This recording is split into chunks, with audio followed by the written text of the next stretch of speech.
स्वाध्याय विलयम श्रीमत्स्मृत भक्ति कायु सदम करो।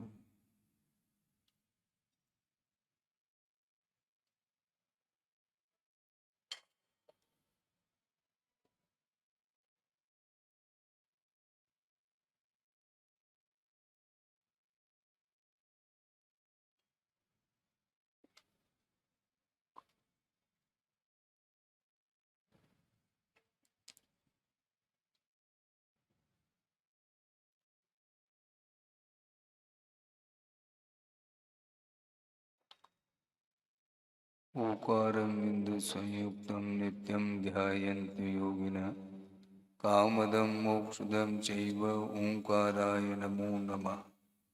अविरल शब्द घनौघ प्रक्षालित सकल भूतल कलंका मुनिविरपार्षद तीर्था सरस्वतीर्तनोदुरितम् अज्ञानतिमिरान्धानां ज्ञानाञ्जनशलाकया चक्षुरुन्मीलितं येन तस्मै श्रीगुरुवे नमः। परम गुरुभ्यो नमः। परम्पराचार्य गुरुभ्यो नमः। सकलकलुषविध्वंसकं श्रेयसां परिवर्धकं धर्मसम्बन्धकं भव्यजीवनप्रतिबोधकारकमिदं शास्त्रं श्री कार्तिकेयन प्रेक्षानामधेयम्। अस्य मूलग्रन्थकर्तारः श्री सर्वज्ञदेवाः तदुत्तरग्रन्थकर्तारः श्री गणधरदेवाः प्रतिगणधरदेवाः तेषां वचोनुसारमासाद्य श्रीमद् आचार्य प्रवर श्री कार्तिकेय देवैर्विरचितम्।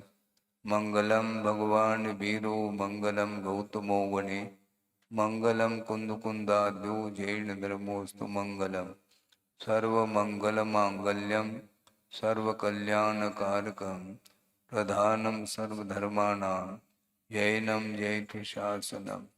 कोटिशतं द्वादशैव कोटो लक्षाणि शीतस्त्रिदिकानि चैव पञ्चाशदष्टौ च सहस्रसङ्ख्य मेतश्रुतं पंचपदं नमामि। अरहंत भाषयत्तं गणहरदेवेः गन्तियं सम्मं प्रणमामि भक्तजुक्तो सुगुणानमोहो वह्निं शिरसा पृच्छामि वन्ते सुभक्ति कावसोकोदस्सालोचन अंगुवंग पैनय पाउणय परियम सुत्त परमाणुग पूगय चूलिया केव सुततय थुदम कायम सैनिच कल मंचे में पूजे में वंदामि नमों सामि दुख कौ कम कौ भूलाओ सुगय गमनम समाय मरणम निर्गुण संपत्ति होद भजन। अथ पौर्वाणिक स्वाध्याय वेलायाम श्रीमद् आचार्य भक्ति कायो सगम करो।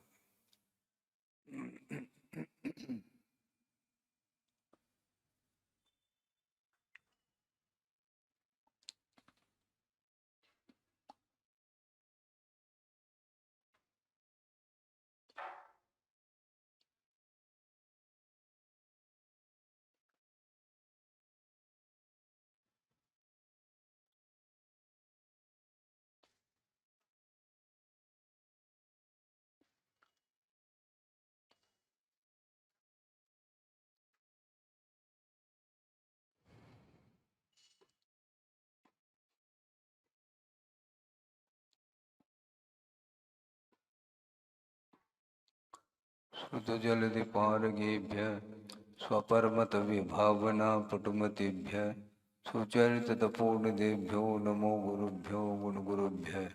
छत्तीस गुण समग्रे पंचमी आचार्य करण संदर्शे शिष्यानुग्रह कुशले धम्मायिरे सदा वंदे गुरुभक्ति संयमेन तरन्त संसार सायरं भूतम् चुन्नन्ति अट्टकमं जम्मन मरणं न पावन्ति ये नित्यं व्रतमन्त्रहोम निरता ध्यानाग्निहोत्राकुला षट्कर्मा विरता तपोधनधना साधुप्रिया साधव शीलप्रावरणा गुणप्रहरणा चन्द्रार्कतेजोदिकाः मोक्षद्वारकपाटपाटनभटाः प्रीणन्तु मां साधव पूर्व पान्तुनो नित्यं ज्ञानदर्शननायकाः चारित्राणवगम्भीरा मोक्षमार्गोपदेशकाः। इच्छामि बन्ते आयुर्बते कामसुकोदस्सालोचे सम्मनान समदंसन समजुत्तानं पंचव्याचाराणां आयुर्यानम आयारादिस्मराणुपदेशयानम वज्रायानम तिरयनुगुणपालयानम सौसानम सैनिचकलमज्जे में पूजे में वंदामि नमों सामि दुख को कम को भूलाओ सुगय गमनम समाय मरणम जनगुण संपत्ति होदमज्जम त्रिभुवन तुल्यम देवम वंदिता त्रिभुवनंद परिपूज्यम ओछम अनुपेहावो भवीय जनानंद जननी वो।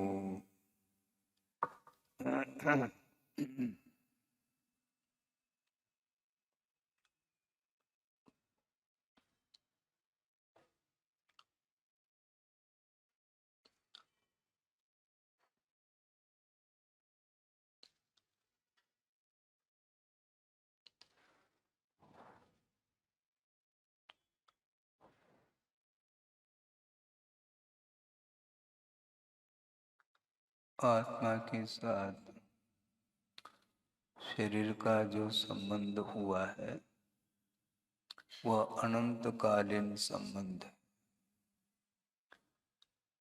आत्मा का स्वरूप भिन्न है, शरीर का स्वरूप भिन्न है। दोनों अपने अपने स्वरूप को लिए हुए हैं, किंतु इन 6 द्रव्यों में 2 द्रव्यों का ऐसा परिणमन है जो एक दूसरे के साथ संबंध को लेकर के उनका परिणमन होता है। धर्म द्रव्य, अधर्म द्रव्य, आकाश द्रव्य, काल द्रव्य, ये चारों द्रव्य ऐसे हैं, इनका कभी भी अन्य द्रव्यों के साथ संबंध नहीं होता। इनका परिणमन स्वाभाविक रूप से होता है, किंतु पुद्गल द्रव्य और जीव द्रव्य ये दोनों द्रव्य ऐसे हैं, ये वैभाविक रूप में भी इनका परिणमन देखने को मिलता है। और उस परिणमन के कारण ही आत्मा के साथ शरीर का अथवा इन दोनों का संबंध संश्लेष संबंध के रूप में होता है, और वह संबंध प्रत्येक जीव के साथ जुड़ा हुआ है। और ये औदारिक शरीर, वैक्रिक शरीर और आहारक शरीर ये तो बार बार प्राप्त करने में आते हैं और इनका अवसान भी होता रहता है, किंतु तेजस शरीर और कार्बन शरीर ये 2 शरीर ऐसे हैं जिनका संबंध प्रत्येक जीव के साथ संसार दशा में प्रत्येक जीव के साथ अनादिकाल से इसका संबंध देखने को मिलता है। अनादि संबंधे च और सर्वस्य इस प्रकार, और अप्रतिघाते ये ऐसे सूक्ष्म शरीर हैं कि अन्य शरीरों के अपेक्षा से अत्यंत सूक्ष्म हैं और इनका किसी भी पदार्थ के साथ व्यवधान नहीं होता। ये 3 लोक में तेजस शरीर और कार्बन शरीर जो आत्मा के साथ संबंध को लेकर के हैं, वे व्याघात को अर्थात बाधा को प्राप्त नहीं होते। वज्र पटल को भी पार करके जाने की क्षमता इनके अंदर है, और ऐसी शक्ति है कार्मिक शक्ति, जिस शक्ति के कारण ही आत्मा के पास अनंत शक्ति होते हुए भी वह शक्ति काम नहीं कर रही। स्वयं कार्तिकेय स्वामी आगे उल्लेख करेंगे कि ऐसी कोई अपूर्व शक्ति है कर्म में, जिसके कारण आत्मा का जो केवल ज्ञान, जो स्वाभाविक ज्ञान है, वह इसके कारण समाप्त हुआ है, ऐसा कहा जा रहा है। समाप्त होने का अर्थ इतना ही लेना है, अत्यंता भाव को लेकर के नहीं कहना चाहते हैं, किंतु उसके ऊपर जो आवरण आया है, ऐसा आवरण आया है, अभी तक वह आवरण जो आवृत हुआ है केवल ज्ञान, वह आजकल नहीं हुआ, वह अनंत काल से का अर्थ पहले से ही वह आवृत है, वह आवरण हट नहीं पा रहा है। और वह केवल ज्ञान जो आवरण को लेकर के है, उसका आवरण तभी हटेगा जब मोहनी कर्म का आप क्षय कर लोगे। केवल ज्ञान की उत्पत्ति मोहनी कर्म के क्षय के बिना संभव नहीं है, और मोहनी कर्म के कारण ही ये बार बार शरीर मिलता है और पुनः अवसान को प्राप्त होता है। उसी बात को लेकर के यहाँ पर चर्चा कर रहे हैं। जब यह शरीर ही आत्मा से भिन्न है, तो अन्य जितने भी लोग हैं उनका हमारे साथ क्या संबंध है, क्या तालमेल है? कुछ भी नहीं है। 2 दिन इसके ऊपर चर्चा की है, और यहाँ पर दूसरी कारिका आ रही है, उसके विषय को लेकर के यहाँ पर शरीर की क्या स्थिति है उसको लेकर के चर्चा कर रहे हैं। अईदालिलो देहो नान सुयं देहि विविह भक्के खनमित्ते न विविहड़ई जल भरिवो आम घड़वो व अति लालित अपि देह। शरीर का पालन पोषण संसारी प्राणी ने किया, और अनंत काल से इसको नवनवीन शरीर प्राप्त हो रहा है, और उसका लालन पालन यह करता है। किसके द्वारा? अनेक प्रकार के सुगंधित द्रव्यों के माध्यम से, स्नान आदि के माध्यम से इसको सुरक्षित रखने का भाव रखता है, और अनेक प्रकार के भोजन पान आदि के माध्यम से भी इसका पोषण करना चाहता है। किसका पोषण कर रहा है? आत्मा का। आत्मा का तो पोषण नहीं हो सकता, शरीर का पोषण करता है। और इसके उपरांत भी आचार्य कहते हैं ये क्षण मात्र में ही बिखरने वाला है। किस प्रकार? जल भरिवो आम घड़वो व, ऐसा कहा। जल से भरा हुआ एक कच्चा घड़ा है, पका हुआ नहीं है, अभी उसको पकाया नहीं गया है। इसलिए बिना पकाया हुआ जो कच्चा घड़ा होता है, उसको आप जल से भर लो, क्षण मात्र में वह घड़ा बिखर जाता है। उसी प्रकार क्षण मात्र में ही यह शरीर बिखरने वाला है। इसके बावजूद भी शरीर के प्रति इतना लगाव रहता है संसारी प्राणी का, उनको किन किन शब्दों की बातें हम कहें।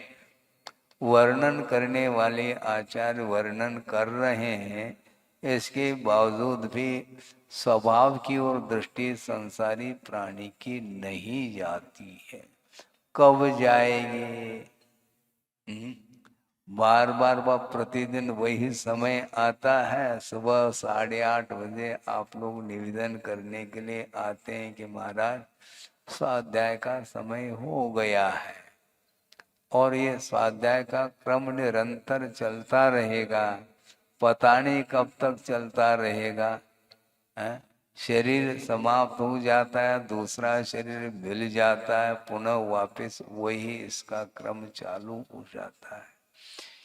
ये नश्वर पर्याय है। इसके बाद भी नश्वर होते हुए भी श्रद्धान का विषय वह बना लेता है। जो श्रद्धान नहीं बना पा रहा है उसकी क्या गत होगी? शरीर और आत्म तत्व के विषय में किसी को कोई ज्ञान नहीं है, वो क्या करता है? संसार में कितने लोग हैं हम देख रहे हैं, सुबह से लेकर के रात तक 24 घंटा 24 आवर्स वो जर्नी करता रहता है। 24 घंटा ट्रेन चल रही हैं, बसें चल रही हैं, फ्लाइट्स चल रहे हैं, जलयान से भी यात्रा कर लेता है संसारी प्राणी। रात दिन वह सफर में है। हम्म? देख करके ऐसा लगता है ये कौन सा जीवन है, और इसमें वह आनंद का अनुभव करता है। बड़ी विचित्र दशा है ये, उस ओर ध्यान नहीं जाता, क्योंकि जिसको श्रद्धान नहीं है उसका जीवन तो विचित्र जीवन है। इसके अलावा कुछ नहीं करता। सुबह होते ही कमाना, खाना पीना, रात में सो जाना, इसके अलावा इस संसारी प्राणी ने अतीत अनंत काल में और क्या किया है हमें बता दो। आज कमा करके जीवन यापन करने वाला जो व्यक्ति है और जो अरबपति खरबपति है, इन दोनों के जीवन में क्या फर्क क्या देख रहे हैं आप? क्योंकि अरबपति है वो भी, उसकी भी दुकान खुली हुई मिलेगी, और प्रतिदिन जो कमा करके जीवन यापन कर रहा है, दोनों के जीवन यापन करने में कोई भी अंतर देखने में नहीं आ रहा, क्योंकि सब जो है ना खाने पीने को लेकर के ही रात दिन लगे हुए हैं। इसके अलावा नया कौन सा कार्य किया हमें बता दो। कमाने के साधन भिन्न भिन्न हो सकते हैं, ये अलग वस्तु। कोई सर्विस के माध्यम से जीवन यापन करता है, कोई कृषि कर्म करके करता है, कोई बिजनेस व्यापार आदि करके व्यवसाय करके अपना जीवन यापन करता है। इसके अलावा क्या करता है? और देवगति में ये कर्म करने नहीं पड़ते, वहां पर सागरूपम आयु है। यहाँ पर तो 150 साल के भीतर यह समाप्त हो जाता है इसका जीवन, किंतु वहां पर सागरूपम आयु तक वह जीवन व्यतीत करता है, और कमाना इत्यादि वहां पर कुछ भी नहीं है। और दूसरी बात है कि कितना एक सागर के पीछे 1000 वर्ष, सोचो विचार करो। एक सागर जिसकी उम्र है वह 1000 वर्ष के उपरांत वह है कंठ से अमृत झरता है और भूख मिट जाती है 1000 साल तक पुनः। और मान लो जिसकी 33 सागर की उम्र है, आयु है, तो वह 33,000 वर्ष के बाद एक बार कंठ से अमृत झरता है और पुनः 33,000 वर्ष के लिए फुर्सत। और श्वासोश्वास की क्या प्रक्रिया है?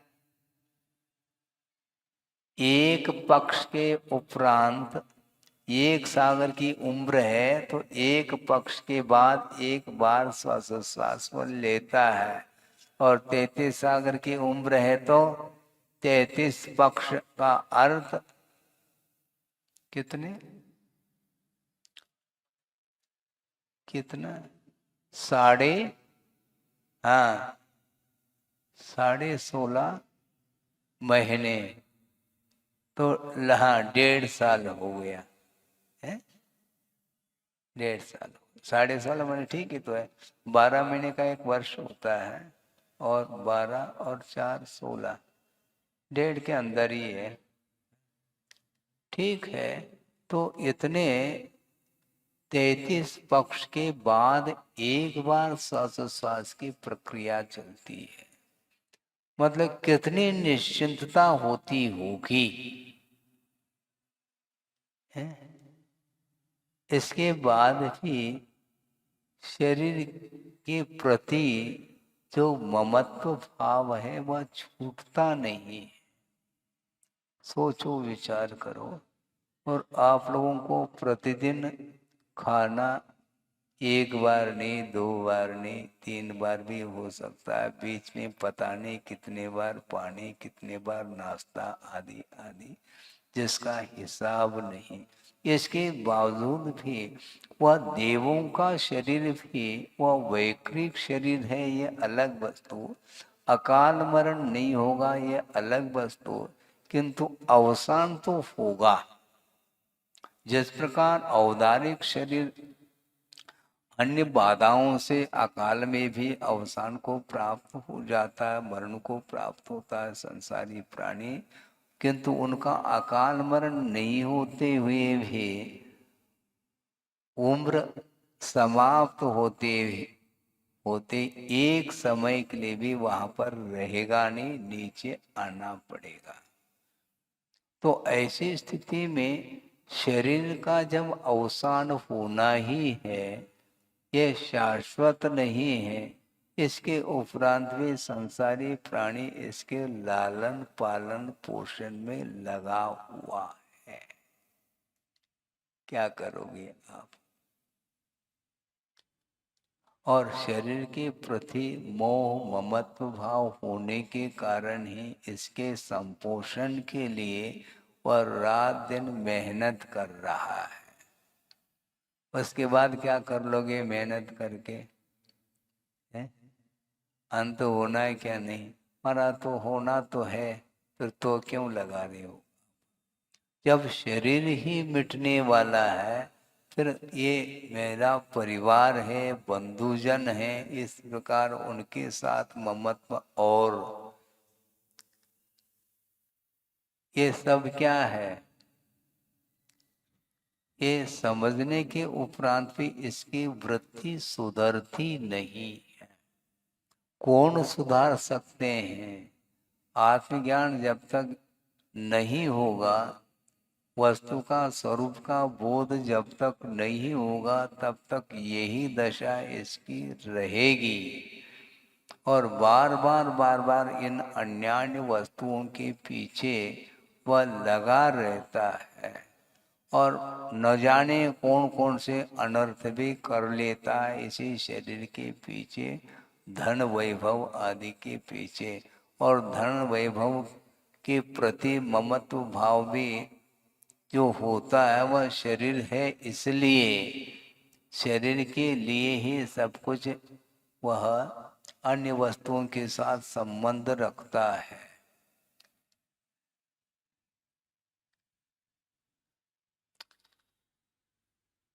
चेतन के ऊपर जड़ का प्रभाव है। जड़ का जड़ के ऊपर कोई प्रभाव नहीं होता है। धन एकत्रित कर लिया है, किसी वस्तु को खरीदते हैं लाखों करोड़ रुपए में, और वस्तु आपके घर में वह आ जाती है, और करोड़ों रुपए दूसरे के हाथ में चले जाते हैं। रुपए तो किसी न किसी के हाथ में है, उसको क्या अंतर आ रहा? अभी तक तो आपके हाथ में थे, वो नोट गिन रहे थे, और दूसरे के हाथ में वो पहुंच गया। अब उसके लिए क्या कोई, वो तो जड़ है, उसके अंदर कोई अंतर थोड़ी आने वाला। और दूसरी बात, मजे की बात ये है कि मान लो कोई मैनेजर है बैंक का, है? और अरबों रुपए वह सब ध्यान रख रहा है, लेकिन उनके उसके प्रति उसका क्या ममत्व है, मुझे बताओ। अरब रुपए मान लो गिन ले, कुछ भी कर ले, किंतु वह अरबपति नहीं कहलाएगा, ये ध्यान रखो। क्योंकि उसके लिए जो पेय मिल रहा है, जितना मिल रहा है उतना ही है। मान लो 50,000 मिल रहा है तो 50,000 ही है। हाँ, उतने का ही स्वामी है। किंतु वो गिन रहा है अरब रुपए। ऐसा लगता है कि वो उसका कोई स्वामी हो, स्वामी नहीं है। इसलिए उसको कोई भी आनंद नहीं आता, जितना मिलता है उसी में आनंद आता है। बड़ी विचित्र दशा है कि परिग्रह का जो प्रभाव है वो अलग ही ढंग का होता है, कि स्वामित्व का अलग रस आता है। पांच इंद्रियों के माध्यम से विषयों का उपभोग करना अलग वस्तु, और स्वामित्व का एक संबंध और जुड़ जाता है, उसका एक रस अलग ही आता है। आप मकान में, बिल्डिंग में रह रहे हैं, किंतु आपको आनंद नहीं आ रहा है। क्यों? किराए का है मकान। हो गया। पर किराए का मकान है तो नींद आती क्या नहीं आती उसमें? है? किराए का है महाराज, तो अब नई बिल्डिंग खरीदना है। अच्छा, वो क्या वो बिल्डिंग जो है ना, उसमें आपकी सुरक्षा नहीं होती क्या? वो बारिश के दिन में क्या टप टप कर रहा है क्या? नहीं, पक्का बिल्डिंग है, मतलब पक्की है। इसके बाद में वो दूसरे की है। समस्या यहाँ आ गई। अपने और पराये, इन दोनों को लेकर के संघर्ष है। एक व्यक्ति है, परिवार है समझ लो, और बंटवारा हो गया है, और जो बिल्डिंग है उसमें बीच में एक दीवार खड़ी कर दी। ठीक है, दो परिवार हो गए, सेपरेट रहने लगे। ठीक है, और दीवार में एक खिड़की भी है ताकि वेंटिलेशन बना रहे। ठीक। अब दीवार के बाजू में एक परिवार है, और उन्हीं का परिवार जो सेपरेट रहे, दो परिवार डिवाइड। अब एक व्यक्ति ने मान लो रेडियो खरीद ली। ठीक है, और संगीत वह सुनता है प्रतिदिन, और दूसरा भी सुन रहा है फ्री में। है? बिल्कुल फ्री में सुन रहा है प्रतिदिन, लेकिन उसको आनंद आ रहा है क्या? नहीं। वैसे आनंद आ सकता है, किंतु वह सोचता है कि मुझे भी खरीदना है। अब खरीद करके करोगे क्या? वही गीत सुनोगे जो पहले सुन रहे थे, लेकिन एक मानसिकता, मेंटलिटी है कि ये मुझे भी खरीदना है, यानी उसके प्रति उसका स्वामित्व लगा हुआ है, क्योंकि वो रेडियो उसका है, मेरा थोड़ी है, और मुझे खरीदना है। वो खरीदता, खरीद करके क्या किया उसने? वही तो सुन रहा है, तो केवल मतलब सुनने में भी इंद्रिय का विषय बन रहा है, उसमें संतुष्टि नहीं, स्वामित्व में एक अलग संतुष्टि आती है। इसी को बोलते हैं मूर्छा, आसक्ति, स्वामित्व बुद्धि। इसी प्रकार जो है कार खरीदना है, सरकारी बस में नहीं, हमारी बस की बात नहीं, बस में बैठने की हमारी बस की बात नहीं, हमें तो बिल्कुल। और एक परिवार में मान लो चार हैं भाई, किंतु अलग अलग कार, चारों मिल करके ज्वाइंट फैमिली है, फिर भी एक कार में बैठ सकते हैं चार व्यक्ति, लेकिन नहीं, अलग अलग सेपरेट सेपरेट चाहिए। है? होता है क्या? नहीं हो रहा। टू व्हीलर अलग है, फोर व्हीलर अलग है, सब अलग।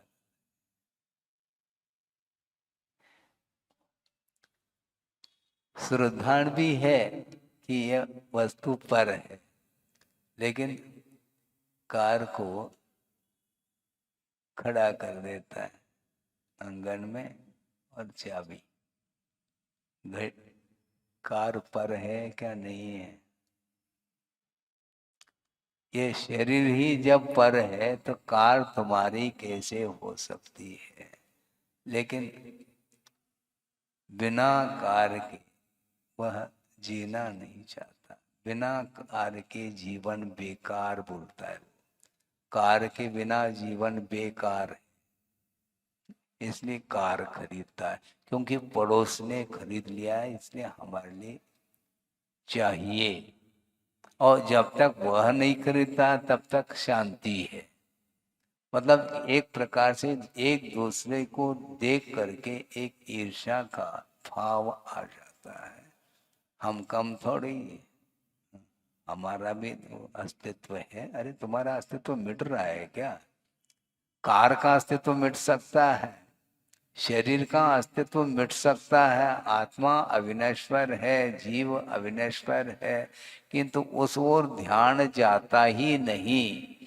हमेशा श्रद्धान होने के बाद भी दृष्टि उसकी अंतर्दृष्टि नहीं हो पाती है।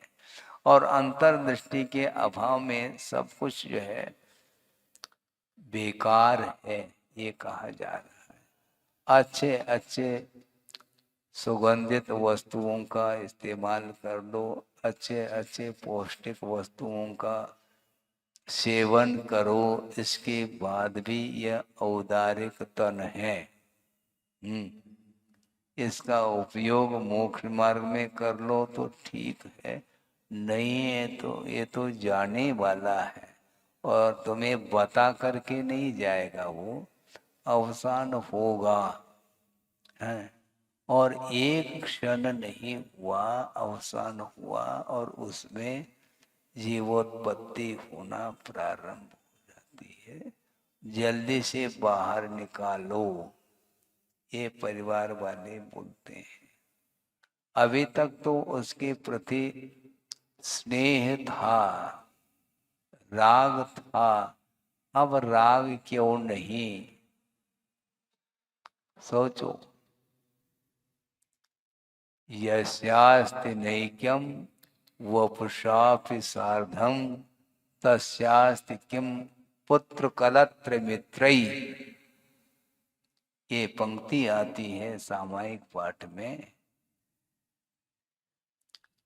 जब इस जीव के साथ शरीर का ऐक्य नहीं है, एकत्व संबंध नहीं है, क्योंकि एकमात्र संश्लेष संबंध हुआ है जीव के साथ शरीर का, और यह जब यही भिन्न है तो पुत्र कलत्र मित्रई कथम ऐक्यम, इस जीव के साथ अन्य परिवार लोगों का क्या संबंध है? जब शरीर ही भिन्न है तो ये सारे सारे परिवार के लोग जिनके साथ मैं संबंध रख रहा हूं, ये कौन सा ज्ञान है? सम्यक ज्ञान है क्या? नहीं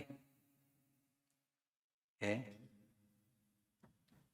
काम में आ रहा है क्या वह सम्यक ज्ञान? मैं सम्यक दृष्टि हूं, अच्छा ठीक है, वह मिथ्या दृष्टि है, ठीक है। लेकिन सम्यक दृष्टि और मिथ्या दृष्टि के प्रवृत्ति में जब अंतर देखने में आ जाए तब हम माने। दोनों के प्रवृत्ति में कोई अंतर मान लो देखने में नहीं आ रहा है, तो क्या पहचान है सम्यक्त्व और मिथ्यात्व की? पहले भी यह विषय आप लोगों के सामने रखा था गर्मी के दिनों में, शायद भूल गए होंगे। एक आगम में विषय आता है, शुभोपयोग का विषय आता और शुभ योग का विषय आता। ये दो विषय हैं। इसको गौर से आप समझने का प्रयास करेंगे। शुभ योग अलग है और शुभोपयोग अलग है। महाराज शुभ योग किसको बोलते हैं? योग का अर्थ पहले समझ लेते हैं अपन। योग किसको बोलते हैं? संयोग वियोग इसको नहीं बोल रहे हैं। योग का अर्थ अलग है कि आत्म प्रदेशों में जो स्पंदन होता है, वाइब्रेशन होता है, उसका नाम योग है। जो कि निमित्त भेदात त्रिधा भवति। निमित्त के भेद से योग के 3 भेद हो जाते हैं, मन वचन और काय की अपेक्षा। अर्थात काय वांग मनः कर्म योगः, ये सूत्र आता है। कर्म का अर्थ यहाँ पर ज्ञानावरणादि कर्म नहीं लिया है, किंतु मन वचन काय की चेष्टा का नाम कर्म है। तो मन वचन काय के चेष्टा के माध्यम से आत्म प्रदेशों में जो स्पंदन होता है उसका नाम योग है। जिस स्पंदन के योग के माध्यम से कर्म का आश्रव होता है, ऐसा आगम का उल्लेख है। और वह योग 2 तरह का होता है, एक अशुभ योग और एक शुभ योग। अशुभ योग के माध्यम से पाप का आश्रव होता है और शुभ योग के माध्यम से पुण्य का आश्रव होता है। अब सोचो, ये कषाय के साथ संबंध रखने वाली जो योग की प्रवृत्ति है, जिसको लेशा कहा है, हम धीरे धीरे उस विषय को आपके सामने रखना चाहते हैं, क्योंकि शुभोपयोग होते हुए भी अशुभ लेशाएं रह सकती हैं, अशुभ योग हो सकता है, और शुभ योग के अभाव में, शुभोपयोग के अभाव में शुभ योग भी रह सकता है। इसलिए शुभोपयोग और शुभ योग में अंतर अपने को देखने में नहीं आ पा रहा है, उसको समझना है। वस्तुतः मन वचन काय की चेष्टा शुभात्मक होते हुए भी उसका उपयोग अशुभ रह सकता है। महाराज क्लियर कर दो आप, हमें समझ में बात नहीं आ रही है। हम बता रहे हैं कि शुभोपयोग किसको बोलते हैं। शुभोपयोग उसको बोलते हैं सम्यक दर्शन के जो प्रतिपक्षी कर्म हैं, जिन कर्म के उदय से सम्यक दर्शन का घात होता है, उन प्रकृतियों का क्षय क्षोभशम उपशम जब हो जाता है, अर्थात सीधा सीधा अर्थ यह है सम्यक दर्शन के सद्भाव में शुभोपयोग होता है और सम्यक दर्शन के अभाव में अशुभोपयोग होता है, ये इसका तात्पर्य है। अब सोचो, सम्यक दर्शन के साथ शुभोपयोग है, किंतु जो योग की प्रवृत्ति है वह अशुभ भी हो सकती है। कृष्ण नील कापोत लेशाएं भी पाई जाती हैं सम्यक दृष्टि के लिए, और मिथ्या दृष्टि के पास भी शुभ लेशाएं शुभ योग हो सकता है। इसलिए योग और उपयोग का परस्पर में कोई भी तालमेल नहीं है। इसलिए कहा जा रहा है कि देवगति में प्रत्येक देवों के लिए और देवांगनों के लिए भी शुभ लेशाएं पाई जाती हैं, अशुभ लेशा नहीं। चाहे वह देव मिथ्या दृष्टि हो अथवा सम्यक दृष्टि हो, उनके पास शुभ लेशाएं पाई जाती हैं। और नरकों में चाहे सम्यक दृष्टि नार की हो चाहे मिथ्या दृष्टि नार की हो, लेशा अशुभ ही होती हैं। इसलिए संवर जो होता है, कर्म का आश्रव जो रुकता है, वह शुभोपयोग के कारण रुकता है, शुभ योग के कारण नहीं। इसलिए वस्तुतः मनवचन काय की जो चेष्टाएं हैं वह शुभात्मक होते हुए भी उसका इंटेंशन यदि विपरीत है, वह शुभ लेशा को लेकर के बैठता है, इसके उपरांत भी उसका उत्थान नहीं हो सकता। एक विषय आपके सामने रख रहा हूं, सिद्धांत का विषय है। देवों में शुभ लेशा है और पीत पद्म शुक्ल के रूप में। देव कितने प्रकार के होते हैं? 4 प्रकार के हैं, भवनवासी, व्यंतर, ज्योतिष और वैमानिक। अब भवनत्रिक के जो देव हैं उनके पास पीतलेशा हो सकती है, होती है। और पीतलेशा की सीमा कहां तक है? कहां तक है? जघन्य उत्कृष्ट की बात नहीं, सीमा कहां तक है? मेरे ख्याल से पहले दूसरे स्वर्ग तक। क्यों? हाँ, सामान्य रूप से मुख्यता के अपेक्षा से पहले दूसरे स्वर्ग तक पीतलेशा पाई जाती है। आगे भी हो सकते हैं, किंतु उसके मुख्य रूप से ठीक है। क्योंकि एक सूत्र भी आता है, पीत पद्म शुक्ल लेशा द्वित्री शेषेशु। तो पीतलेशा 2 युगल तक, सौधर्म ऐशान शांत कुमार महेंद्र, है ना, 2 युगल तक पीतलेशा। ठीक है। अब सोचो विचार करो, विचित्र कैसी परिणति है लेशा की कि सौधर्म ऐशान स्वर्ग के जो देव हैं वे पीतलेशा के साथ उनका जीवन चल रहा है। इसके बाद भी मिथ्यात्व कर्म के उदय में पीतलेशा जब तीव्रता को प्राप्त होती है तो उसके माध्यम से एक इंद्रिय का भी वह आश्रव कर लेता है। गाड़ी रिवर्स हो रही है। सुन रहे हैं क्या? नहीं कुछ है विषय तो रखो कम से कम। आप ही तो कहते हैं जिज्ञासा रखो, तो आप ही तो रखो कम से कम। कौन सी क्या जिज्ञासा, बोलो।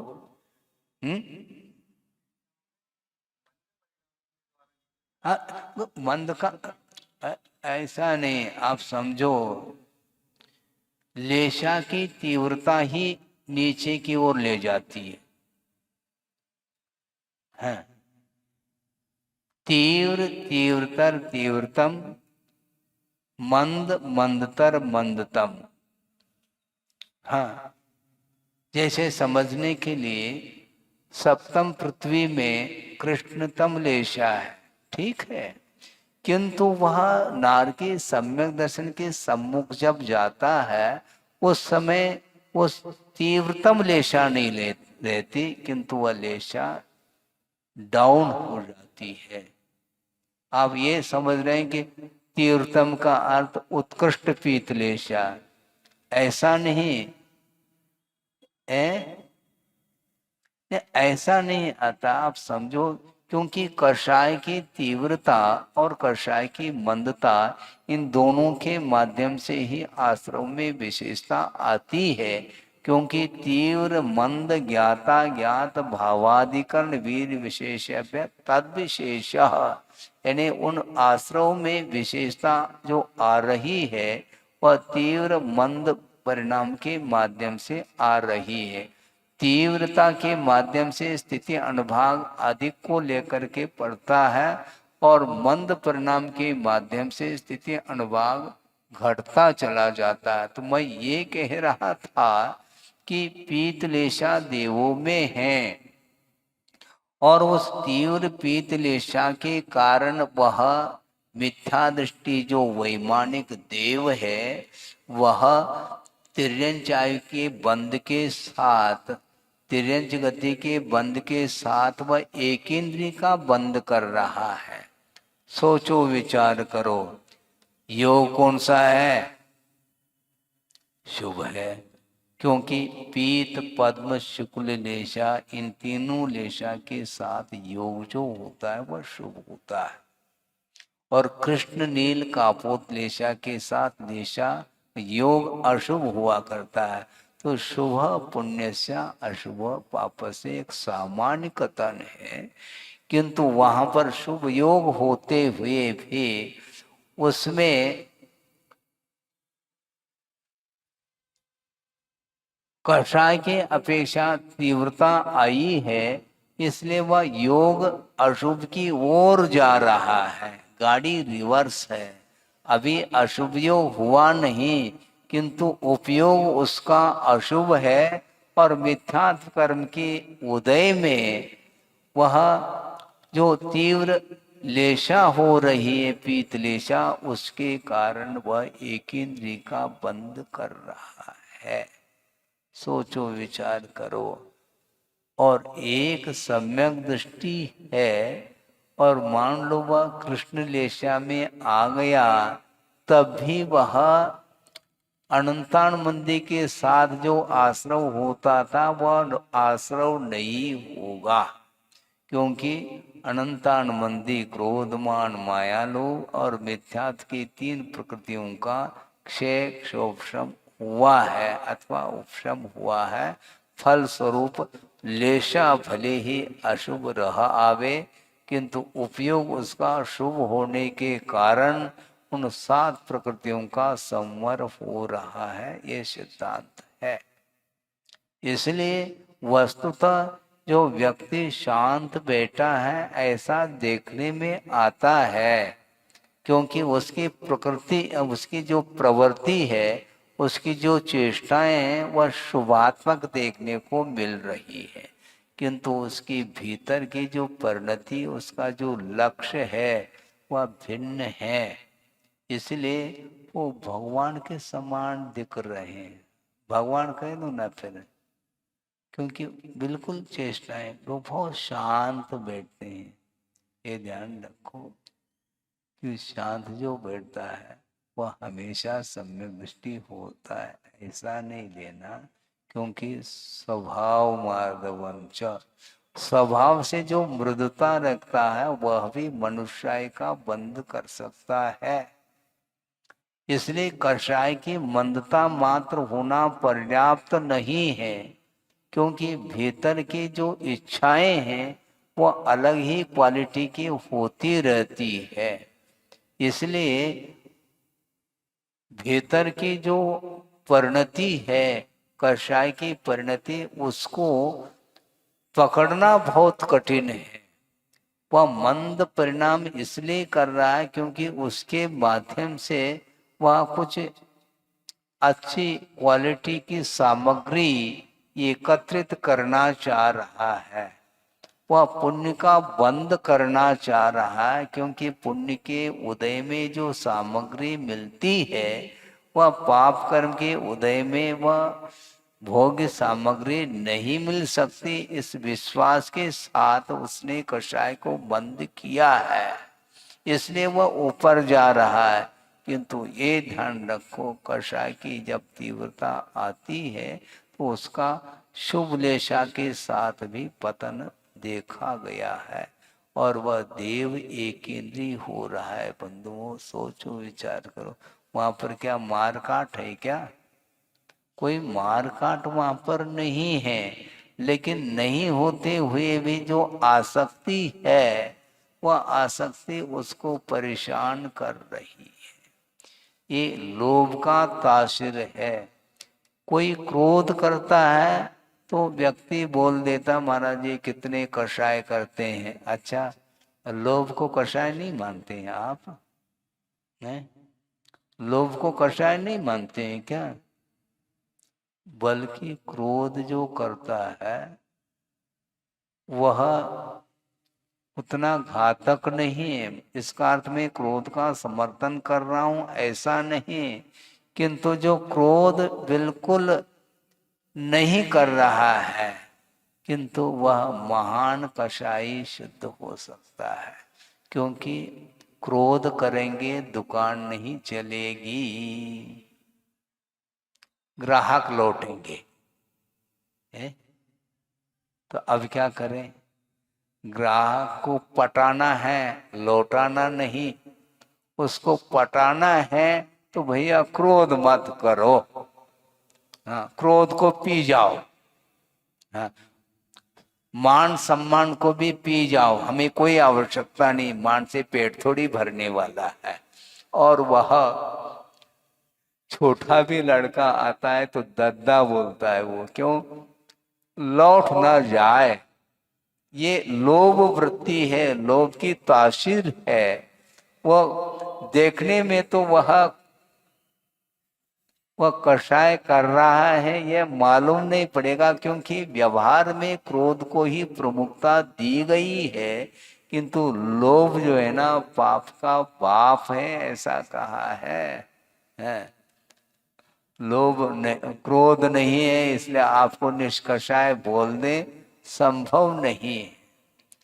हाँ, क्योंकि क्रोध के माध्यम से किसी वस्तु को वह किसी वस्तु के साथ अधिकार प्राप्त करना चाहता है मान लो, किंतु क्रोध से काम नहीं चल रहा है तो क्या करेंगे? क्योंकि क्रोध करने से लाभ नहीं, क्योंकि वह सामने वाला भी बलवान है, उसके सामने क्रोध करने से फायदा क्या है? क्योंकि वह सवई है, हम फेर हो जाएंगे। तो अब क्या करें?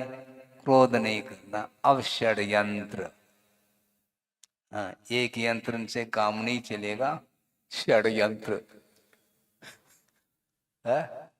वो क्या करता है? वो माया का आलम्बन लेता है और उस माया जाल में वो उस व्यक्ति को जो लौट रहा है उसको बुला लेता है। तो ये कषाय की तीव्रता और बढ़ रही है वस्तुतः। और माया का आलम्बन लेता क्यों? क्योंकि लोभ सता रहा है। जिसके अंदर तिल तुष मात्र भी लोभ नहीं है, वह माया का आलम्बन क्यों ले? संभव नहीं। छोटा बालक है, उसके अंदर माया नहीं, क्योंकि उसके अंदर माया का प्रभाव नहीं। माया अर्थात पैसे का कोई प्रभाव नहीं, वह जानता ही नहीं पैसा क्या। उसके हाथ में 100 का नोट दे दोगे वो फाड़ देगा, वह जानता नहीं है। किंतु उसके अंदर माया है क्या? नहीं, कुछ भी नहीं। क्योंकि जो भीतर परिणाम उसके अंदर उत्पन्न हो रहे हैं वही ज्यों के त्यों परिणाम बाहर आ रहे हैं। उसके अंदर घुमाव फिराव वक्रता संभव नहीं है। और धीरे धीरे धीरे जैसे जैसे शरीर बड़ा होता चला जाता है तो कषाय भी बड़ी होती चली जाती है। हाँ, शरीर का ग्रोथ हो गया है तो कषाय भी उतनी मात्रा में वह बढ़ती चली जाती है। और क्रोध के माध्यम से मान लो किसी वस्तु के ऊपर अधिकार हम प्राप्त नहीं कर पा रहे हैं, तो लोभ को छोड़ करके माया का आलम्बन ले करके जिस चीज को प्राप्त करना चाहता है वह कुशलता से प्राप्त कर लेता है। यानी कुटिलता में कुशलता, सरलता में नहीं। कौटिल्य कुशलम, कुटिलता में वह कुशल है, सरलता में कुशल होना चाहिए नहीं। कैसे उसको हमने चंगुल में ले लिया, ये इसमें आनंद का अनुभव करता है। इसी को रोत ध्यान बोलते हैं। ये सब किस लिए किया जा रहा है? केवल धन पैसा, और वह भी किसके लिए? शरीर है, केंद्र में शरीर है और शरीर के पीछे सारे सारे कषाय उत्पन्न हो रही है।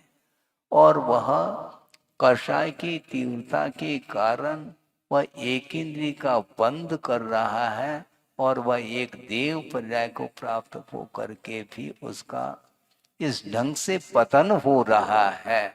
इसलिए उत्थान और पतन जो होगा वह अपने कषायों के ऊपर ही निर्धारित है। इसलिए मंदतम कषाय बनाना ही एकमात्र पर्याप्त नहीं, किंतु कषाय का अभाव करने के लिए आचार्य कह रहे हैं। वह बारूद है, ध्यान रखो। हाँ, मंद करने से काम नहीं चलेगा। दीपक जल रहा है मंद गति से, बहुत मद्दा हो गया, बिल्कुल नीला नीला नीला, ऐसा लगता है कि बुझ जाएगा। तो कैसे बुझेगा? थोड़ा सा यूं तेज कर लिया तो पुनः पूर्ववत वह जलता चला जाता है।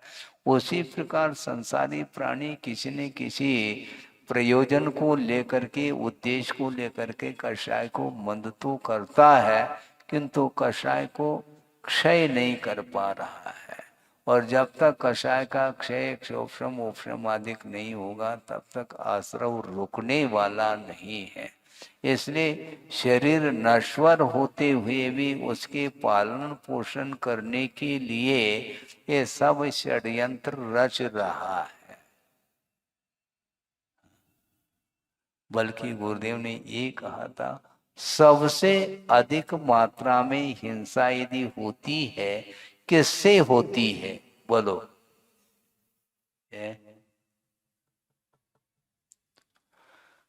अनावश्यक वित्त के संग्रह से, अनावश्यक परिग्रह के संकलन के माध्यम से सबसे अधिक मात्रा में हिंसा होती है। अननेसेसरी कोई आवश्यकता नहीं है फिर भी वह आने दो, इन किन प्रकार से आने दो। धन, उसकी क्या उपयोगिता है? एक अरबपति अथवा खरबपति है मान लो, उनको हम पूछना चाहते हैं कि भाई साहब ये जो धन है जो तुमने एकत्रित किया है और उसमें से कितने परसेंटेज में खाने पीने में वो उपयोग में आता है धन है? कितना आता मुझे बताओ, कोई परसेंटेज है? पॉइंट में चला जाएगा वो सारा का सारा धन खाने पीने में थोड़ी आने वाला। कई पीढ़ी निकल जाए तब भी वह धन हाँ कमी नहीं पड़ेगी। इसके बावजूद भी इतनी कमाने की आवश्यकता क्या है, क्यों है? वित्त को इतने संग्रह करने की आवश्यकता क्यों पड़ी है? क्योंकि उसके बिना मन लगता, हवेली चाहिए है? और बिना धन के थोड़ी मिलने वाली हवेली, तो उसकी पूर्ति के लिए लगा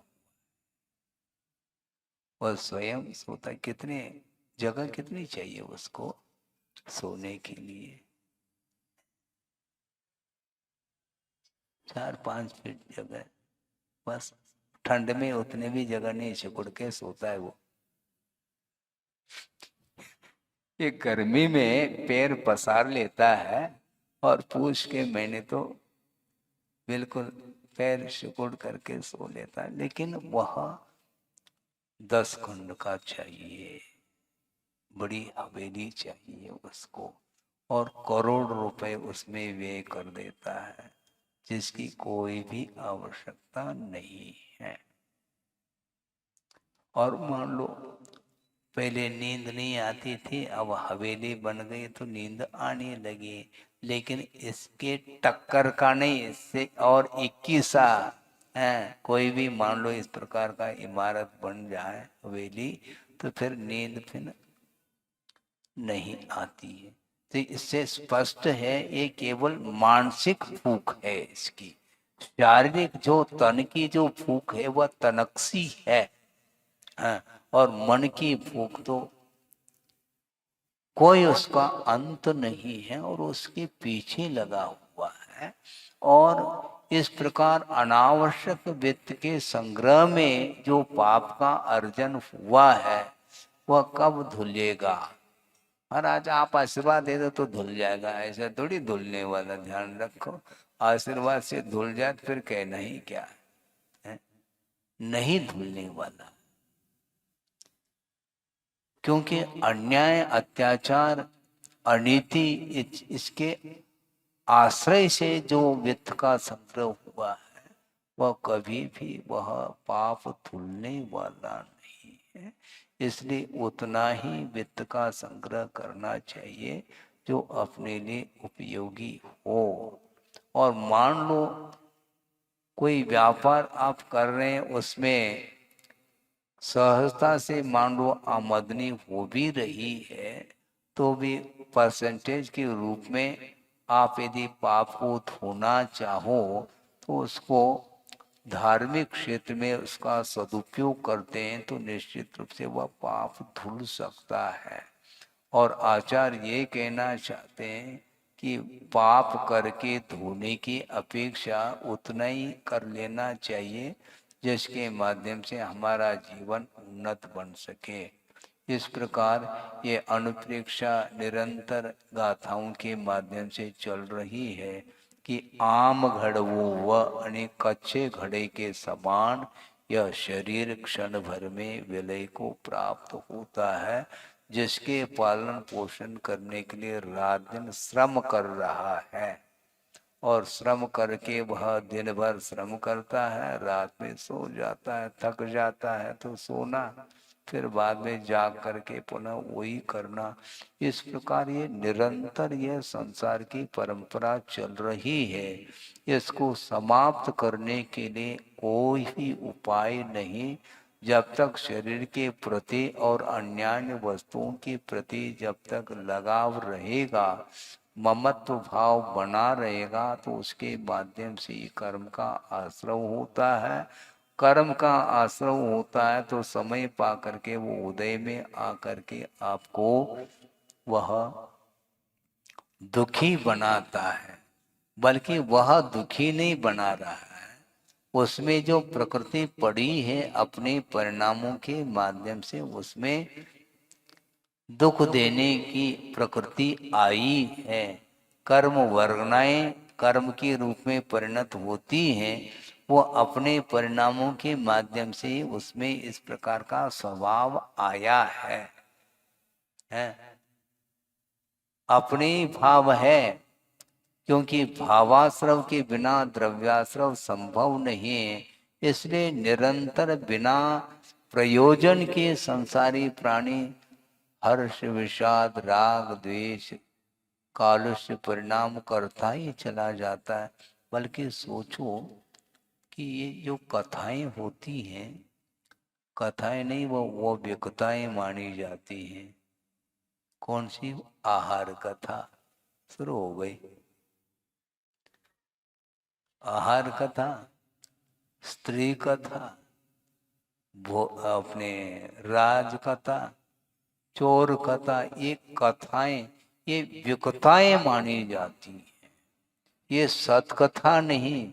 वर्तमान योग पुराण खोल करके थोड़े बहुत महापुरुषों के जीवन वृत्ति के विषय में कुछ पढ़ो, कुछ सुनो, नहीं वो कथाएं रुचती नहीं है। और वृद्धावस्था आने के उपरांत भी व्यक्ताओं में उलझा रहता है संसारी प्राणी है। शाम को अंतो कर ली या भोजन कर लिया और 4 व्यक्ति बैठ गए और शुरू हो गई चर्चा। व्यक्ताएं प्रारंभ, राजकथा, कौन हार गया कौन जीत गया, क्रिकेट कौन हार गया कौन जीत, अरे कौन हारा कौन जीता तुम्हें इससे क्या प्रयोजन है? वह क्रिकेट खेल नहीं रहा है, किंतु जो खेलने वाले हैं उसको वह देख रहा है कि कौन हार रहा है, पक्ष ले लेता है। जो जीतने की उम्मीद है उसका पक्ष लेता है, और जीत गया तो ऐसा लगता है कि मैं ही जीत गया हूं। और मान लो संयोग से वो हार गया तो हार्ट अटैक की नौबत आ सकती है, जैसे स्वयं ही हार गया वो। ये सब क्या है? ये व्यक्ताएं ने इन कथाओं से कौन सा प्रयोजन सिद्ध हो रहा है? अच्छा, दूसरी बात मान लो खेल खेलने में हार जीत में आनंद आता है, कोई बात नहीं, अपने आंगन में खेलो ना, नहीं मजा नहीं आता। हाँ, हम भारतीय हैं, हम खेलेंगे किससे? ऑस्ट्रेलिया से खेलेंगे, उनको हराएंगे। तो हराने में ही आनंद आता है, तो आंगन में हराओ ना एक दूसरे को, नहीं उसमें आनंद नहीं आता, क्योंकि प्रसिद्धि पाना है। तो आंगन में खेलने से थोड़ी पेपर न्यूज में आएगा वो विषय है। तो उनको हरा दिया, अच्छा कमाल कर दिया इसने, अच्छा क्या कर लिया, क्या पेट भर गया क्या, है? किया क्या, इन इन विषयों में उसको आनंद आ रहा है, कुछ भी नहीं, नथिंग, कुछ है ही नहीं उसमें, लेकिन उसमें समय वहां पास करता रहता है, टाइम पास है। इसलिए वह फेल है, अनंत काल से टाइम पास करता आया है, इसलिए वह फेल हुआ है मोक्ष मार्ग में। सोचो विचार करो, आपका समय हो रहा है, ये होता ही जाएगा, लेकिन ये ध्यान रखो टाइम पास करने के लिए हम बैठे नहीं, हमें तो धर्म ध्यान करना है और कर्म को ही पास करना है। कर्म का क्षय हो जाए इस उद्देश्य को लेकर के ही जिनवाणी का श्रवण और स्वाध्याय अधिक किया जाता है। बाकी संसार का स्वरूप तो एक बार देख लो, स्वरूप को पढ़ो, 2 बार पढ़ो, कोई प्रयोजन नहीं। एक बार स्वरूप देखने में आ जाए तो उससे ऊपर उठने का भाव होना चाहिए। इसलिए शरीर के प्रति जो लगाव है उसको कम करो और शरीर के पोषण के लिए सुगंधित वस्तुओं का प्रयोग करता है। उससे क्या होना है? ज्यादा से ज्यादा कैमरे के माध्यम से आप फोटो उतार सकते हैं, ठीक है ना, लेकिन अंदर का जो मसाला है वो बाहर आ जाए तो है, फिर क्या करोगे? है? बड़ी विचित्र दशा है। जो अंदर है ये व्यवस्थित जो है ना, ये चर्म यानी चमड़ी, उससे वह आवरणित है भीतर का माल। इसलिए देखो चमक, देखो वो कहता चमक दमक, अरे छोड़ो, भीतर दृष्टिपात तो करो। जब वह खाया हुआ अन्न जब पच करके निष्कासित होता है, उस ओर कोई देखना नहीं चाहता, इतना वह परिणाम वस्तु का इस ढंग से हो जाता है। इसलिए वह भीतर है, इसके बाद भी उस ओर ध्यान नहीं जा रहा, और फिर भी पर्सनालिटी की ओर ध्यान जाता है। मेरा हेल्थ देखो, हेल्थ और वेल्थ इसमें रंगा हुआ है, इससे ज्यादा क्या कर रहा है। ये ध्यान रखो कि तीर्थंकरों का भी शरीर क्यों न हो, वह भी नष्ट होने वाला। जिस समय उनको निर्वाण की प्राप्ति होती है उसी समय वह शरीर कपूर की भांति वह उड़ जाता है, बचेगा कुछ नहीं, केवल नख और केश बचते हैं, ऐसा आगम में आता है। जिसको लेकर के दुनिया आकर्षित हो रही थी उनके शरीर को देख करके, लेकिन क्षण भर में वह भी समाप्त हो जाता, बचने वाला कुछ भी नहीं। तो शाश्वत क्या है? तो शाश्वत आत्म तत्व है, और उसको परमात्म तत्व के रूप में उसको ढालना है। तो वह परमात्म तत्व के माध्यम से जो अनंत सुख का अनुभव होता है, शांति मिलती है, उसको आगम के माध्यम से पढ़ करके श्रद्धान का विषय बना करके अन्य जितने भी बाहरी वस्तु हैं शरीर आदि, उनके प्रति वैराग्य या उनके प्रति आसक्ति का अभाव या कम करते हुए चलेंगे तो निश्चित रूप से आगे हमारा उद्धार हो सकता है, भविष्य सुधर सकता है, भविष्य उज्जवल हो सकता है। किंतु वह भविष्य उज्जवल जो होता है वह वर्तमान जीवन के ऊपर ही निर्धारित है। जिसका वर्तमान जीवन उज्जवल होता चला जा रहा है तो उसका भविष्य भी निश्चित रूप से उज्जवल होगा। उसके माध्यम से ही हम आत्मा का दर्शन कर सकते हैं। इस उद्देश्य को लेकर के हमें स्वाध्याय अधिक करना चाहिए, जिसके माध्यम से कर्मों की निर्जरा अधिक हो सके। बोधि समाधि परिणाम शुद्धि स्वात्मोपलब्धि शिव शोक सिद्धि चिंतामणिम चिंतित वस्तुदाने त्वां वंदमानस्य ममास्तु देवी। परम पूजाचार्य गुरुवर श्री विद्यासागर जी महाराज की जय। बोलिए आचार्य भगवंत गुरुदेव श्री 108 समय सागर जी महामुनि राज्य की। अभी आप सभी लोग अपने स्थान पर ही